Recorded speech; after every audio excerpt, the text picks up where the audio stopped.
Andrew and Tiffany had recently moved to a new city, a fresh start for both of them.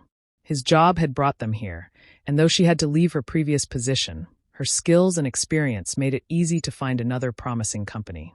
Tiffany had always been ambitious, her sights set on success, and she saw this new job as an opportunity to climb the corporate ladder.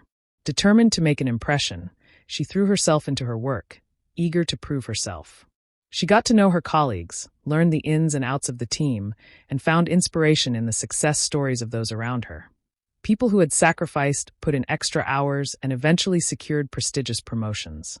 Their stories ignited something in her. If they could do it, so could she. At first, Tiffany's commitment meant staying at the office an hour or so later than usual, determined to go the extra mile. When she explained it to Andrew, he understood. He was proud of her drive, and despite her longer hours, they still made time for each other. After all, they both had big dreams, and extra income certainly didn't hurt. As months passed, Tiffany's late nights became more frequent. Some evenings, she wouldn't come home until long after dark. One particular night, as the clock neared 9 p.m., Andrew grew uneasy. She had called earlier, assuring him she'd be home soon, but the call had abruptly dropped. He found himself standing by the kitchen window, staring down at the parking lot below, waiting. Then a white car pulled up near their building. Moments later, he saw Tiffany step out, laughing as she waved goodbye to the driver before shutting the door behind her. Andrew's stomach twisted. He couldn't see the driver's face, but something about the moment unsettled him.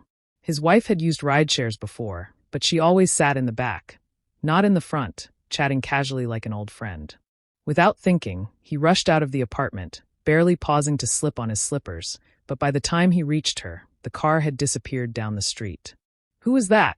he asked, slightly out of breath. Tiffany glanced at him, seemingly unfazed. "A rideshare," she replied. "Come on, let's head in." But something didn't sit right with him. He decided to watch more closely in the coming days. Oddly enough, after that night, Tiffany never arrived in an unfamiliar car again. She either took public transportation or came home in a standard taxi, always on time. Slowly, Andrew let go of his suspicions, convincing himself he had overreacted. Life returned to its normal rhythm, but something between them had changed. The spark they once shared seemed dimmer. Tiffany was more distant, pouring all her energy into work, and Andrew couldn't shake the feeling that he was losing her to something, or someone, he couldn't see. Then one afternoon, his world cracked open. A woman appeared at his workplace, introducing herself as Emily. Her voice was tense, her expression strained. "I need to talk to you," she said. "It's about your wife." Andrew's heart pounded. "Is she okay?" he asked, fearing the worst. "It's not that," Emily reassured him, then suggested they sit down in the first-floor cafe. Once they settled at a small table, she took a shaky breath. "For the past few months, I've suspected my husband of cheating," she admitted. Andrew noticed her wedding ring as she fidgeted with it, her hands trembling slightly. Then he saw something else. She was very pregnant. "I tried to ignore the signs," she continued. "Tried to convince myself I was imagining things. But the evidence kept piling up. So, I hired a private investigator."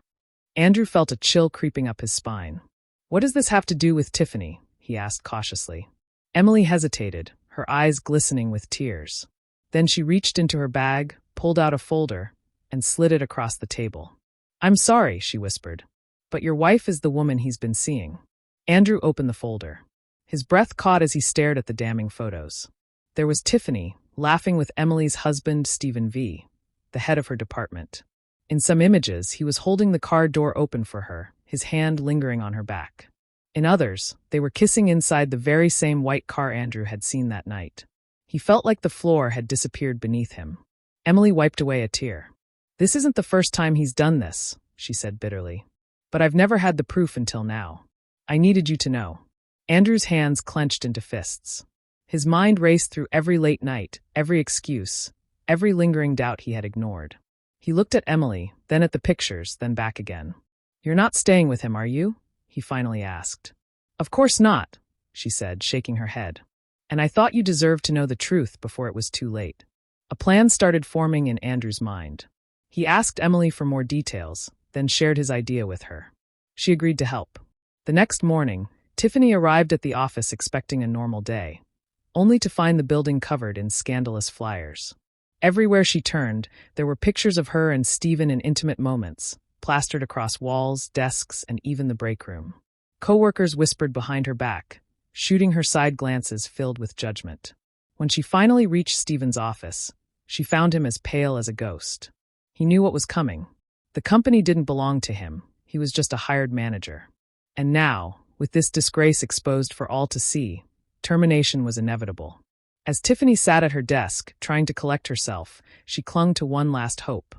Maybe Andrew wouldn't find out. He didn't know her coworkers, and even if people gossiped, it was unlikely the news would reach him. She might lose her job, but she could salvage the rest of her life. Then her phone rang. She answered quickly, relieved to hear Andrew's voice. But his tone was ice cold. "Your stuff is with the neighbor," he said flatly. "Go pick it up. I'm filing for divorce." Her stomach dropped. Andrew, wait. But the call ended. In the days that followed, Tiffany checked into a cheap hotel, trying to figure out her next move.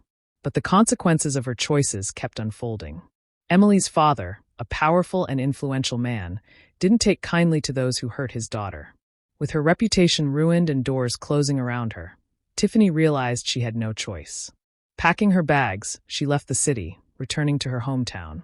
Her dreams of success and power now nothing but ashes.